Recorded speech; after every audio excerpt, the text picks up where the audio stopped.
അപ്പോൾ യു.കെയിൽ കഴിഞ്ഞ 50 വർഷക്കാലത്തിനിടയ്ക്ക് ഉണ്ടായിട്ടുള്ള നിയമങ്ങളെക്കാളും കർശനമായിട്ടുള്ള നിയമങ്ങളാണ് ഇപ്പോൾ 2025 പുതിയ ഹോം സെക്രട്ടറി ആയിട്ട് ഷബാന മുഹമ്മദ് സ്ഥാനമേറ്റ ശേഷം യു.കെയിൽ നിലവിൽ വന്നിരിക്കുന്നത്.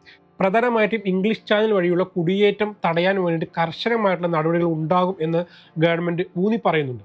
എന്നിട്ടും ഈ ഡിസംബറിൽ മാത്രം 800-ലധികം പേര് ഇംഗ്ലീഷ് ചാനൽ ഇന്ത്യ കടന്ന് യു.കെയിൽ എത്തി എന്ന് പറയുന്നത് ഗവൺമെന്റിനെ അതിശയിപ്പിക്കുന്നുണ്ട്, അമ്പരിപ്പിക്കുന്നുണ്ട്. അതായത് സാധാരണയായിട്ട് ഡിസംബർ മാസം തണുപ്പൊക്കെ ആയതുകൊണ്ട് കുടിയേറ്റം അല്ലെങ്കിൽ ഈ ഇംഗ്ലീഷ് ചാനലിലൂടെയുള്ള ഈ ഒരു വരവ് വളരെ കുറയുന്നൊരു സമയമാണ്. പക്ഷേ കഴിഞ്ഞ ഡിസംബർ 20-ന് 803 പേരാണ് ഈ ഒരു ഇംഗ്ലീഷ് ചാനൽ വഴി യു.കെയിൽ എത്തിച്ചേർന്നിരിക്കുന്നത്. 13 സ്മോൾ ബോട്ട്സായിട്ടാണ് യു.കെയിൽ ഇപ്പോൾ ഈ കഴിഞ്ഞ ഡിസംബർ 20-ന് ആൾക്കാർ എത്തിച്ചേർന്നെന്നുള്ളതാണ് ഗവൺമെന്റ് റിപ്പോർട്ടിൽ സൂചിപ്പിക്കുന്നത്. ഡിസംബർ മാസത്തിൽ ഒരു ദിവസം എത്തുന്നവരുടെ എണ്ണത്തിൽ ഏറ്റവും വലിയൊരു എണ്ണമായിരുന്നു ഈ വരുന്ന 803 എന്ന് പറയുന്നത്. 2025 ഇതുവരെ ഏകദേശം 41,445ഓളം പേർ ഇതേപോലെ ഈ ചെറിയ ബോട്ടുകളിലായിട്ട് യു.കെ തീരങ്ങളിൽ എത്തിച്ചേർന്നിരിക്കും എന്നുള്ളതാണ് കണക്കുകൾ സൂചിപ്പിക്കുന്നത്. 2024-നേക്കാളും കൂടുതലാണ് എന്നുള്ളതാണ്.